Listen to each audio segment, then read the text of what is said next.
Hi, I wanted to share some thoughts about something I've been asked to help people with quite a bit over recent months, and probably the last few years, in fact, more and more companies and teams within companies are asking for help with this, as well as individuals that I coach.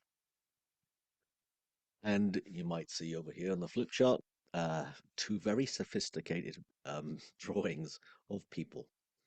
And in this example, we're going to be this person, and then there's going to be another person over here. And there's two things really that I wanted to address in this video. And probably the most, well, there's two important things, but the first thing is to understand the nature of conflict between people. And the reason that I think that matters is because I think as humans, it's very easy to get this really wrong. And I've seen it in my own life many times. So I want to shine a light on what I mean by that and see, and hopefully it will help you as you watch and listen. So this is me, okay, and this is the other person. And we're in a situation where in the moment we're not getting along very well. And it could be a conflict about, I don't know, a negotiation, it could be conflict over feedback, it could be um, a driver who's cut me up on the road. It could be someone who didn't do their homework. It could be anything. What's going on when this happens? Because it's not as it appears. So here am I. And it'll look like what they are doing is causing me to feel something. And then when I feel something and I get irate about it, or I have frustration, impatience, I'm going to get quite a bit of thinking going on, quite a bit of thinking going on within me. Meanwhile, of course, what can often happen is as I'm looking at this person, it will look to me as that they're doing everything wrong. So they're not doing this right, they're not doing that right. How dare they do this to me? How dare they do this, whatever the story might well be, to my company, to my team, to other people, to my expectations. But here's the point. That's not how it works. It will look like this person is causing me to feel something, and then I will think an awful lot more about it, which will exacerbate my feelings. But here's the key point. And the reason I put this line in the middle is because we're two separate entities, and what I feel, me here, what I feel does not come from this person to me. It comes from my thinking and the way that I see, perceive, and think about what they have done, haven't done. 100% of the time. Now, let that sink in for a second if this is kind of new news, or even if it looks like, yeah, I knew that. Let it sink in for a second, because here's what I'm suggesting. Nobody makes us feel anything. That's what I'm suggesting. And what I feel, comes from what I'm thinking about what they've done. So here's an example. And look, it really isn't easy. It wasn't obvious for me to see for quite a few years after some of my own teachers and mentors were teaching me about how feelings are created in human beings. This is when it started to unravel, and I started to see that maybe they were onto something and the absolute truth of this line down the middle, two separate entities. So I remember being angry at somebody about something they did 2 days ago, and I hadn't seen them in the previous 2 days. So this person over here did something I didn't like. and I was mulling it over, after and it was a work meeting, after the meeting for a few days, and I was every time I thought of it, I got really angry. And for all the world, it looked like they were the cause of it. But here's the thing. If I hadn't seen them for 2 days since the event, how could they be the cause of my anger? They're not here. And you think, well, Craigie, that's a crazy idea. But yeah, just take a look at that for yourself. If there's someone in the past that has done something that you've not liked or agreed with or has disappointed you, or not lived up to your expectations or anything that you felt slighted even, if it happened not right now, if it happened 2 minutes ago, 2 days ago, 2 years ago, 20 years ago, it can't be the event nor them that's making us feel anything, because the event isn't happening now, and it isn't happening now. They're not doing it now. It's an interesting point to make. Now, it might look, well, yeah, but in the moment when it actually happened, I felt something, so that clearly was them. Well, it might really look like that too. But have you ever noticed that? Well, I'll share an example of this. I noticed that when someone is in front of me on the road and they're going maybe 2 miles under the speed limit, I've got a varying level of what I think and feel about that situation and what I think and feel about that driver in front of me. So let's say they're going 28 in a 30 zone.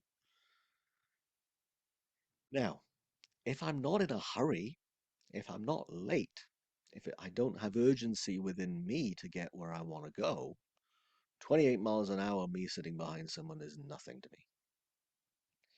If I'm late and I want to be going faster than 28 in this 30 zone, then what they are doing seems to be the cause of how I'm feeling.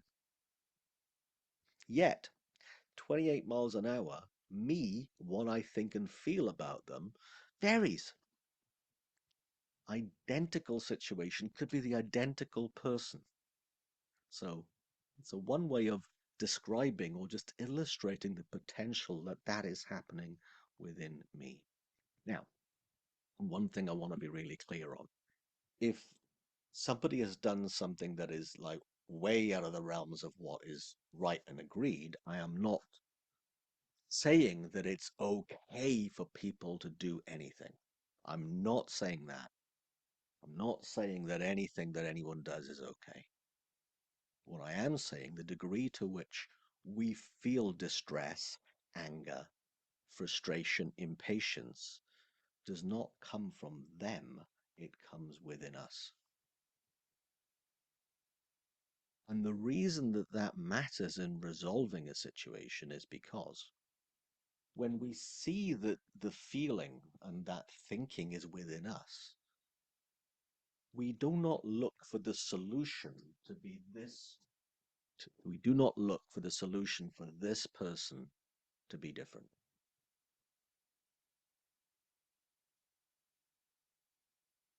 Now, that really matters. And the reason it matters is because they could say sorry, they could change, but we'd only hear it or feel differently if we took it in. And at the same time, even without their apology, even without anything that they will do differently because of what we've observed them do, even if that never happened, the feeling is within us. And the reason that matters is if this person isn't the cause of how I feel, then getting them to do anything differently will not be the solution to change how I feel. That's the first thing. Okay, so the degree to which I'm frustrated, angry, that's within me.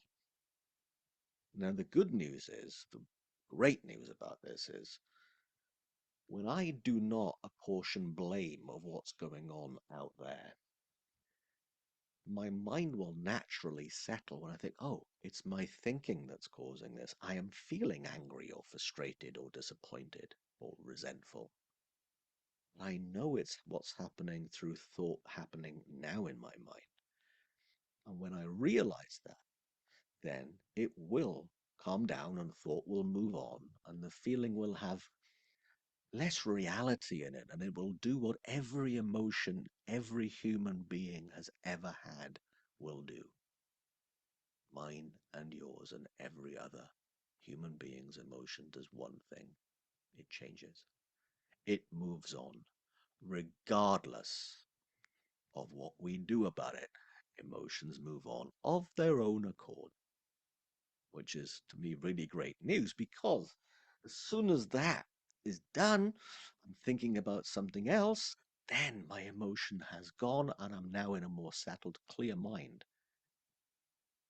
And the great thing about a clear mind is if there is a conversation to be had with this person, I'm now in a position to have a good conversation with this person, not me reacting to my anger or frustration or my mental distress.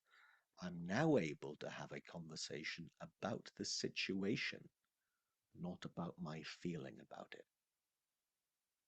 So I'm able to be neutral. My listening is going to be far higher. And also, I will be able to connect with this person and whatever happened an awful lot more easier when I'm in a clear state of mind. A clear state of mind is a really resourceful place to be in resolving situations. But it's the situation that needs to be resolved, not my feeling about it, because my feeling is something that's within me and is my job, and nobody else is responsible for how I feel. They're not the cause of it, and therefore them changing isn't the solution to it. Now, to let you know, that's a very quick kind of overview of what I talk to people about. There are examples where that alone is something that I'll talk about for a day and a half with teams and organizations. Because the depth of seeing the absolute truth of this is life changing. So, for every relationship we're ever in, including the relationship with ourselves, our families, pets, and every relationship we have with work colleagues, suppliers, clients, customers, stakeholders, all of that is far easier when we know that they are not the cause of how we feel. Then we can look to resolve the situation and look to the truth of what's really going on within us. So I hope this was a little helpful in just opening something up that maybe is fresh, that maybe you've not considered to this depth before. So let me know in the comments your thoughts, and if there's more that you'd like me to talk about, I'm always willing to do that too. Take care.